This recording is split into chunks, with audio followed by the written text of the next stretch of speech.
taking action for you. 7 Action News starts right now. A couple's major loss, a wedding dress and other personal belongings swallowed up by a fire. Everything basically we worked for over the last 8 years is gone. The community's quick response to make sure their wedding day will continue as planned. The search for a missing boater on Lake St. Clair continues this morning. What led up to a man jumping in the water and what caused others to lose sight of him? Good morning. I am live at the Detroit Historical Museum at their brand new exhibit called Detroit 67 Perspectives. And this is just one perspective, the news headlines. Detroit police busted a crowd of troublemakers. Of course, sounds very different depending on your perspective. You could say Detroit police assaulted a gathering of leaders instead, and that is what this exhibit is all about, perspective and the power of words. We'll have more from the museum coming up.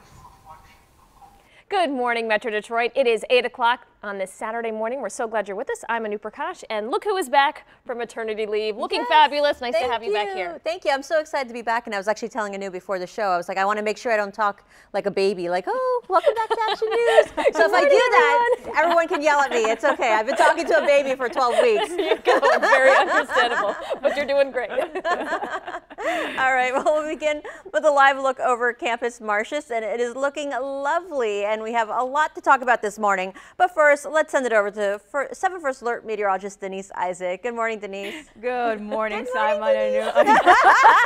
You got me cracking up. Well, this morning we're looking at mostly sunny skies. Our 7 First Alert radar not picking up on rain. We're expected to stay dry this morning, but by the afternoon we'll be tracking showers. So just make sure that sunglasses will be needed early, but by this afternoon we'll need the umbrella at some point. Temperatures currently are on the cooler side. 61 Carroll, 63 Lapeer, Flint, Port Huron, 66 in Detroit, the same for Mount Clemens, with a wind out of the southwest, and temperatures behind that cold front really took a dip, and right now we're seeing a difference anywhere between 5 to close to 8 degrees compared to this same time yesterday. So this morning, temperatures will be on the cool side in the 60s with very few clouds and the wind out of the west, 5 to 10 miles per hour. But by this afternoon, the wind will pick up. Cooling trend is expected this weekend. Temperatures won't be soaring into the 80s, so I'll let you know how cool it gets and when we exactly get some rain this afternoon. Right now, the search continues for a 45-year-old boater from Redford who disappeared while trying to rescue someone in Lake St. Clair. This all happened yesterday afternoon in Macomb County near Metro Beach in Harrison Township when a group was returning from Jobby Nooner. Now, according to the Macomb County Sheriff's Office, the man was wearing a life jacket, but it wasn't secured and fell off. A third person jumped into the water to try and find him. Eventually, the first and third passengers made it back on the boat, but the group lost sight of that second passenger. Rescue crews searched the lake for about 3 hours, but couldn't find him. As soon as we get an update from the sheriff's office, we will pass it along to you. The community is showing support for a couple in Wayne who lost everything in a house fire, including a wedding dress. A transformer exploded during Thursday night's storm, sparking flames in the back of their home. Now, the gown that Hope Kaminsky planned to wear down the aisle in August was among the many personal items destroyed in the fire. She had just gotten that dress altered that same day. As Hope was running out of the house, she says she only had time to save their dog, Tatum. We had to go get the dog who was hiding in the bathroom and pick him up. The dress, the decorations, basically everything is gone. If you want to help, you can make a donation on their GoFundMe page, and you can find that link on our website at WXYZ.com. So far, more than $1,200 has been raised. The Michigan lobbyist who was shot during a GOP baseball practice in Virginia is now recovering at home. Take a look. This picture of Matt Micah was posted on Twitter yesterday, shortly before he was released from the hospital. The shooting happened back on June 14th during a practice for a charity game. 4 people, including Micah and Republican House Whip Steve Scalise, were hurt. Micah had been shot multiple times and had several surgeries. That gunman was shot by Capitol Police and died. The highly anticipated exhibit Detroit 67 Perspectives will open today at the Detroit Historical Museum. Channel 7 played a big part in helping to pull the display together. The exhibit spans 150 years with highlights of Detroit's history 50 years before 1967, the 50 years since, and the possibilities in the next 50 years to come. 7 Action News reporter Jennifer Ann Wilson joins us live now with a sneak peek. This is really a fascinating exhibit, Jennifer Ann. It is, and beyond just fascinating, it is considered one of the most technologically advanced museum exhibits right now in the country. They really come at you with a lot of very different ways to get engaged in their exhibits. This specific one, as you can see, it is an army tank, and believe it or not, this is really the most vivid memory that out of 500 interviews that they've done, that seemed to be that almost everybody had was of a military vehicle or an army tank driving through their neighborhood, through the streets of Detroit. And they've actually created an exhibit right here that is illustrated using real voices of Detroiters telling their stories. And a pretty powerful, this sort of begins with the beginning of a day. So you're kind of hiding back here in the corner. Meryl, you've had a big hand in the entire exhibit here, and this is a pretty powerful part of it. Yeah. I'm the project director of Detroit 67, looking back to move forward. And what this does is really summarizes our efforts in terms of how we reached out to every Detroiter, suburbanite, it doesn't matter, to help tell this story. A story this big takes all of us. So when you have over 500 oral histories, your job is to piece it together and give people perspective on where we've been, how we got there, what happened, and where we are today.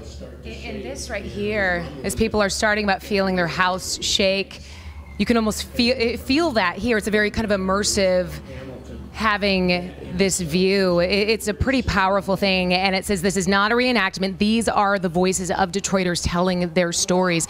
And this, of course, is a powerful presentation and a powerful part of this. But all morning long, we've been really looking at different perspectives of that week and what led up to that week, and a lot of fires, a lot of violence, a lot of hard things to remember. But there's also some positive parts of this this summer of 67 that you have represented here as well. Yeah, a lot was lost during that time. There was a lot of damage, but you got to remember, the heart of Detroiters and the will of Detroiters never went away.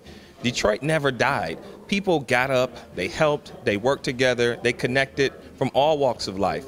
A lot of people don't realize that that story didn't have a period. There were things that happened afterwards, right? You had kids, you had neighbors, you had a lot of people who cared. What I think gets lost sometimes is that good news doesn't travel as fast as bad news does.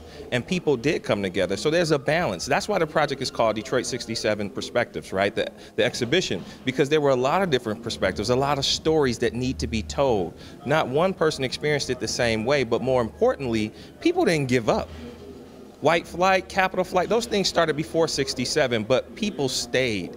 A lot of people stayed, and they fought, and they're still fighting.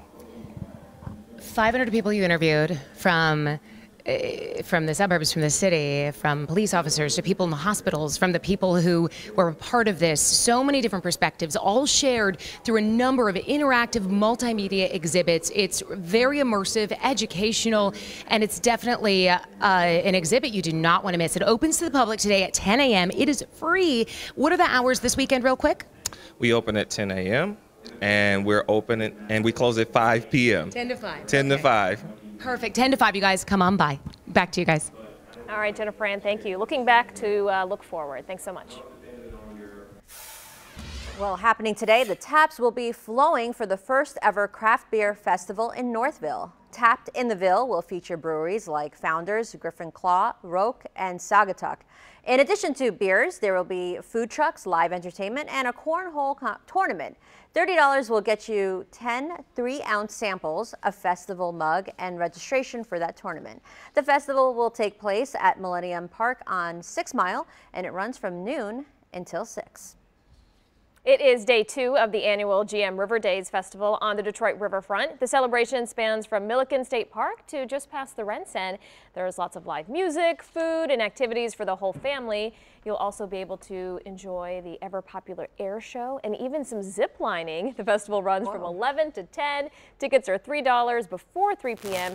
After that, they are $5 each. That's fun, That's interesting. right? And zip lining. Yeah, That's pretty right cool. there on the riverfront. Yeah, that'd be really cool. Well, and there are a lot of festival festivals going on this weekend across Metro Detroit, so everyone wants to know what's the weather going to be like. Well, we're talking about cool mornings with lots of sunshine and then afternoon rain. I'll let you know where it impacts the most. Also coming up on 7 Action News this morning, a major change to the Tigers pitching staff, who was released after a low performance last night and this season. Plus, a dispute over the new Pistons arena, why funding for the project is making people butt heads. You're watching 7 Action News this morning.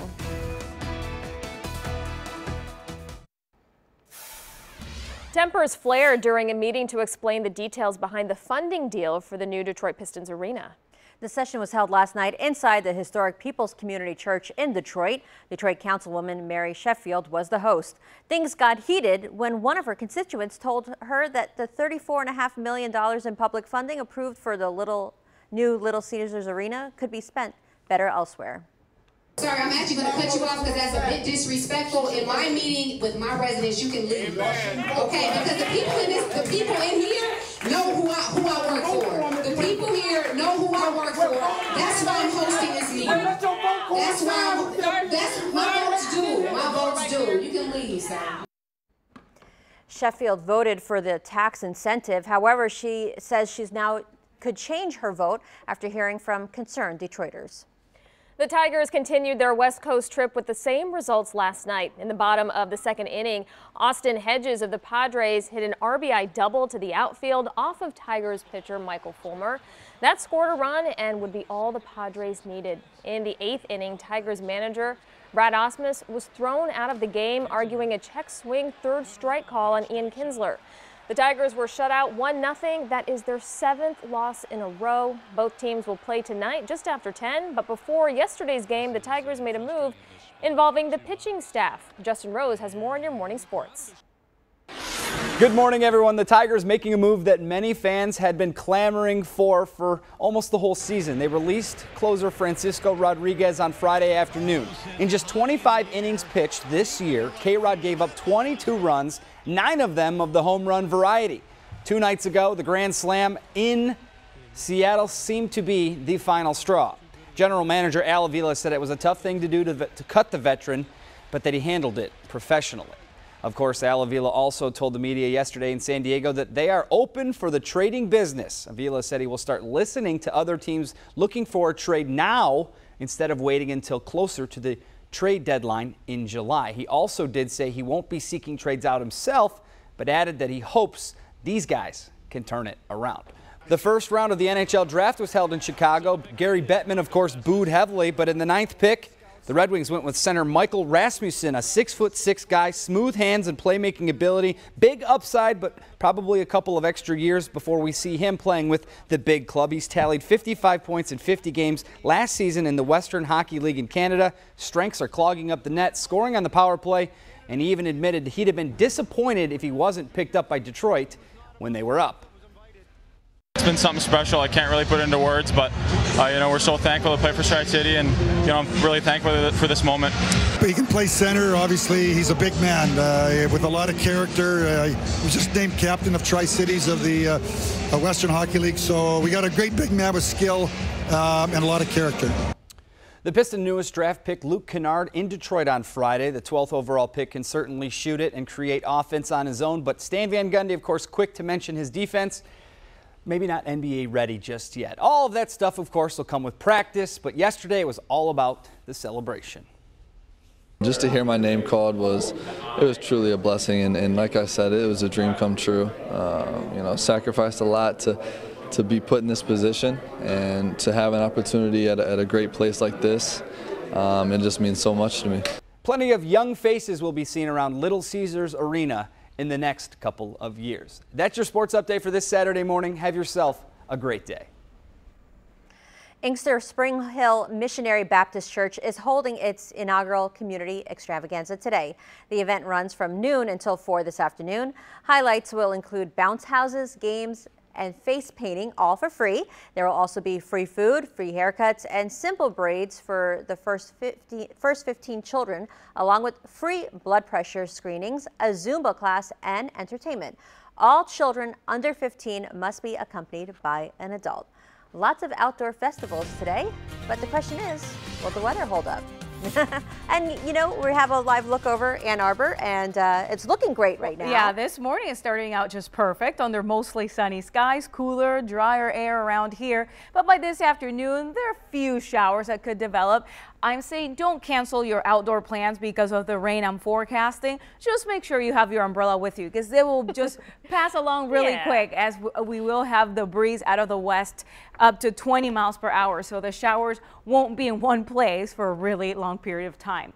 So here are our weather headlines. Cooler and less humid this morning, below average temperatures expected this weekend, and we continue to track afternoon rain chances both today, tomorrow, and on Monday. So current reading in Detroit, 66 degrees under mostly sunny skies. The wind out of the west at 12 miles per hour. Sunrise happened at 5:58, sunset at 9:14. Temperatures elsewhere, 64 Ann Arbor, 63 in Jackson, the same for Pontiac and Port Huron. Overall, a pleasant, gorgeous morning across Metro Detroit, and temperatures across our state are on the cooler side, mainly over the UP, where we're waking up at least in Sault Ste. Marie at 52, Marquette 54, and 58 in Gaylord. High pressure is in control, but we do have an upper level low spinning over the Great Lakes. So because of that, with daytime heating, once we get that sunshine going, then we'll start to develop the afternoon rain showers as we get this dip in the jet stream. And that will be the pattern for Saturday, Sunday, and Monday. So here we go. Let's just put our futurecast into motion. Here come the rain showers after 2 p.m. Very spotty in nature, very few and far in between. But where we do get the rain mostly after 3 p.m., like over the thumb, that's where we could be dealing with some heavy downpours. That's why I'm saying if you're going out here in the city, maybe going to Howell, just keep your rain gear with you. But if you're north of I-69, that's where we're expecting at least the showers to be heavy at times. And even there's a small chance for hail. So the best chance for rain today will be north of I-69 to the south, very isolated in nature. Tonight we dry out, and then tomorrow we'll begin to see the same scenario with afternoon rain showers. If you're headed boating today, best chance for rain will be at Lake Huron and also Lake St. Clair, so just keep an eye on the sky. The wind out of the west 10 to 15 knots, so that will make the seas, or at least the ocean, a bit choppy. So today we're looking at a high of 77, bright early with afternoon rain. Tonight, 56 degrees, so a little cooler compared to this morning. And tomorrow's high, only 72, with a 30% chance for rain. By Monday, 54 degrees in the morning, warming up only to 70. And finally on Tuesday, we dry out and we warm up as well, a high of 74. Now, here's Anne Marie. A few issues you should be aware of this weekend when you hit the roads. 275 northbound between Eureka and Ford will be down to 1 lane starting Friday at 9 until Sunday at 5 a.m. A big construction project this weekend. 75 northbound from the state line to the Dixie Highway. That's 15 miles will be down to 1 lane. They're doing some road resurfacing there. It starts Friday at 9, wraps up Monday at 6 a.m. So it might impede on your morning drive on Monday. 75 northbound from Springwells to Clark will have 1 lane open as well. That starts Saturday 5 a.m. until 5 a.m. on Monday. And our final project this weekend, 75 northbound from Mac to 94. Only 1 lane will be open starting Friday at 10 until Monday at 5 a.m. I'm Anne Marie LaFlame. Back to you. A breaded chicken recall just in this morning. Up next, why you may want to toss some frozen Maxi Canada products. You're watching 7 Action News on this Saturday morning.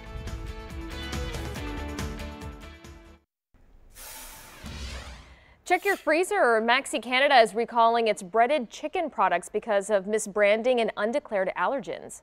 The products may contain milk, which is not listed on the product label. They include Yummy brand chicken breast fries, nuggets, and Dino Buddies. The items were produced between June 1st of last year and June 1st of this year. If you purchased any of these products, you should either throw them out or return them. And we have a full list of the affected products on our website at WXYZ.com. Aspen Dental is offering free dental care for veterans today as part of its Healthy Mouth movement. The offer runs from 9 until 3 today only, and registration is required. Appointments are available on a first-come, first-served basis, and you can call the number there on your screen to schedule an appointment. The Aspen Dental offices in Michigan are located in Sterling Heights, Brighton, Chesterfield, Fort Gratiot, and in the Lake Orion, Auburn Hills area.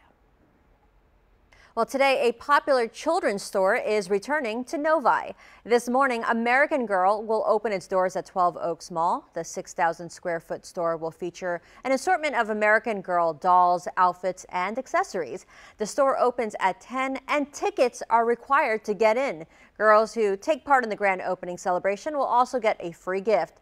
The temporary store will remain open through January. I can only imagine just the line of girls just like squealing with excitement to get in there, right? Get in. That's yeah, amazing. That just shows you how popular it is. Well, there's much more to come in our next half hour, including stories from Howell, Brighton, and Detroit. And that's where you find our Jennifer Ann live at the Detroit Historical Museum. I sure am. It's a brand new exhibit. Come on in, guys. This is just one small portion of it here, a storefront in which they take you through step by step what it might have been like had you been on the streets of Detroit in the summer of 1967 when the fires and the vandalism all began after that blind pig bust. It's all about perspectives, 500 of them, and you'll be shocked at what you hear and amazed at how they've presented it all. I'll have a preview coming up.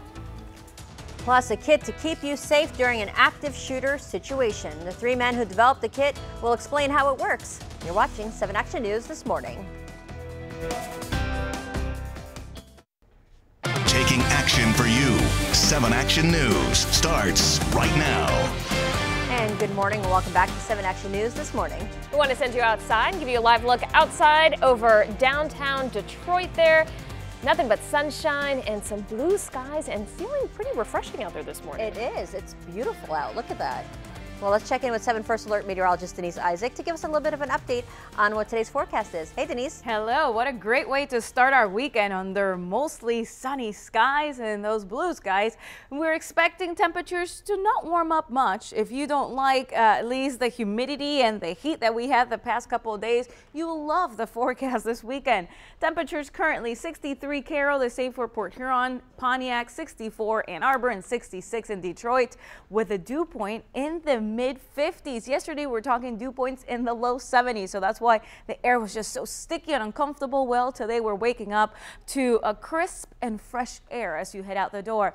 The wind out of the west-northwest, anywhere between 5 to 15 miles per hour. We're expecting the wind to increase this afternoon, gusts close to 25 miles per hour, but we're also talking rain chances this afternoon. Best chance for rain will happen north of the city. Temperatures will range anywhere between 73 to 77 degrees, but coming up we'll talk about the exact timing of the rain and what's the best day of the weekend to be outdoors. Thanks, Denise. Well, 3 men from the Brighton area are on a life-saving mission. They've come up with a kit to use during a situation where there's an active shooter involved. Now, the kit is called the Templar Life Safety System, and it includes a weapon, trauma kit, and radio. We're told the most important part is the training and that emergency crews and other people would need to be trained on this system. Check out, this is how it works. Present my credentials, scan my eyes. That allows me access to the vault. Okay. I can then put on the rapid responder vest and answer the two-way hands-free call back to 911 confirming that there is an active shooter in the building. Just that quick.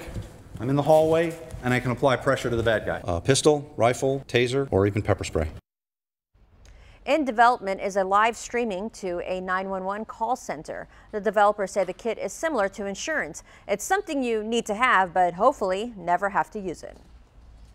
Governor Rick Snyder is wrapping up his week-long trade trip to Europe, and it looks like it was a productive one. After meeting with business executives in France, Germany, and Italy, Snyder says a major automotive supplier could potentially expand its operations to Michigan. Snyder also says an Italian biotech company is considering Michigan for a U.S. location. The governor's trip was meant to touch base with companies that already have a presence in the state and also explore new opportunities. Well, 50 years later, an immersive exhibit is detailing the tragic events of the 1967 uprising. 7 Action News teamed up with the Detroit Historical Society to provide footage from that summer that was seen right here on WXYZ. Our Jennifer Ann Wilson joins us live with an inside look. If you've heard about what happened during the summer of 1967, you've probably heard about the Algiers Motel, whether you call it an incident or just cold-blooded murder. Multiple books have been written about it. There's a movie that's going to be coming out very soon. So this is definitely one of the more well-known elements of the summer of 1967 here in Detroit. But there are many people and many things that happened, many people that were involved that you may not have heard of. And that's why we have Joel here. You are the curator of this exhibit, a historian, and talk about some of the people that maybe the public isn't as familiar with. Well, if the Algiers Motel represents kind of the worst of human nature in Detroit, the rest of the story is wonderful in that Detroiters did everything they could to help fellow Detroiters. There were lots of stories of, the firemen helping people, trying to save people, individuals coming out of the woodwork to help people who needed help, whether it's getting their stuff out of their burning houses or getting them to the hospital. The hospitals themselves were inundated, and we tell that story here of, doctors and nurses who worked around the clock for days. Angels under pressure is what it says there, and you can see an image, and with so much being burned from stores to homes, there's probably a lot of people with nowhere to go. Well, and to that effect, they had no place to buy food. They had no place to buy, diapers and things like that, so that there were churches and local community organizations coming out of the woodwork to get people food and milk. I was talking to a gentleman yesterday who brought in milk from Ann Arbor because people around southeastern Michigan were stepping up to help the folks who were affected. And speaking of, you were just talking to somebody yesterday. In order to put together this exhibit, which took more than 2 years, you interviewed 500 people from a variety of different perspectives to try to present the full story. Oh, certainly. We couldn't tell this ourselves. We had to let the community tell this story. And this is a sensitive story. It's not a story that everybody wants to necessarily remember or think about. How did you approach this to make sure that it was balanced and that it is representative of everyone's real experience? Well, there's lots and lots of primary source material out there, lots of secondary source material. We talked again to all the oral history people. We talked to scholars. We talked to people in the community who were there or understood the ramifications of that. And we brought all those stories together over 2 years and blended them, balanced them, and then told them. And found very powerful ways to tell them. And we won't be able to watch all of this, but I know, ladies, you've seen a little bit of this before, but this is an illustration that is matched with audio interviews of people who lived through, who were there, who saw outside their window, woke up to a beautiful day to look out their window and see fires and military vehicles driving down their streets. It's an incident that lasted a week, right? About a week, and it has really marked our city, and it's been an incident that we want to more deeply understand so we don't repeat our history here in Detroit. We want to continue moving forward, and this exhibit has a whole nother wing to help those who walk through here do just that. I'll be live here all morning long in Detroit. Back to you guys. Thanks so much. It seems so interesting. I'm really curious to be down there and learn more. I know, we were just saying we both want to go and be there. Thank you so much, Jennifer Ann. Farmington Public Schools is hosting a job fair today to find a few good bus drivers. It runs from 10 until 2 at the Maxfield Education Center on West 10 Mile. The district is looking for both full and part-time drivers. Pay starts off at $15 an hour. You must be at least 21 with a valid driver's license to apply. If you're interested, you can find more information on our website. Just go to WXYZ.com.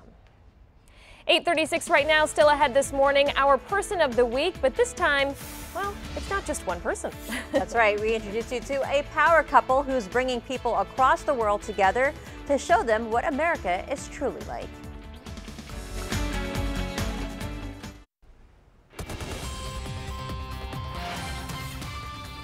They are both retired educators with multiple degrees, and one speaks multiple languages. But it's a language of love and respect they use to do their part in bringing the world together right inside their Bloomfield Hills home.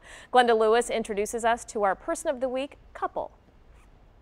There's a pillow on a chair in their family room that speaks to exactly who they are. We just love each other. Yeah, we're best friends. And after 52 years of marriage and counting, The tie that binds this Bloomfield Hills couple is now their commitment to help bring the world together. It's important for us to bring people here to see what real America is like. For the last 20 years, Jim and Pi Wolf have been acting as citizen diplomats for a nonprofit called Global Ties Detroit. Global Ties Detroit hosts U.S. State Department-sponsored visiting delegations for professional exchange programs.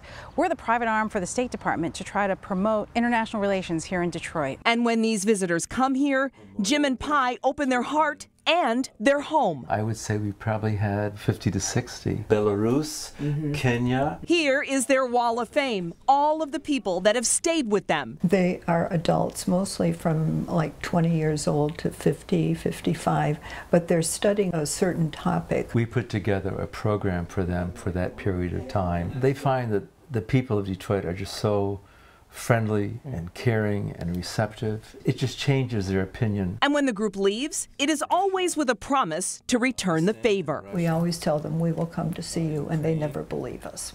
And we show up and they're like, oh my gosh. Jim and Pi track their travels on a map on a wall in their pantry. The black lines indicate everywhere they've been. We've been to all 5 stands: Kyrgyzstan, Uzbekistan, Turkmenistan, Tajikistan, and Kazakhstan. And the list goes on, but they always give back by sharing each experience.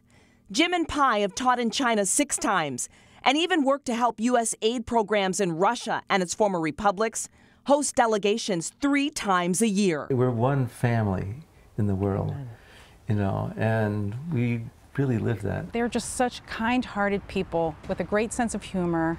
They really want to show the best of Detroit, the best of America to these international leaders. So, for being a small part of changing the world's perceptions of Detroit and America, Jim and Pi Wolf, you are our people of the week. We all want, you know, water, food, a comfortable house, doesn't have to be big, and a good job, education for our children. Oh, what a lovely couple, right? Glenda also found out that another group from Russia is coming to stay with Jim and Pi at the end of July. And the couple plans to visit the Armenian judges who are at their home in March. They have 3 children, including an adopted son from China, and grandchildren as well. Yeah, congratulations to Jim and Pi Wolf. Nice to have a couple of the week, right? All right, still to come this morning, we're going to get a taste of this weekend's Opa Fest as a chef cooks up one of the event's main authentic dishes right here in studio, and I think there's some salivating going on here. Yes, and while crops may be spared, a heat wave in California is affecting farmers in other ways. We'll explain coming up next.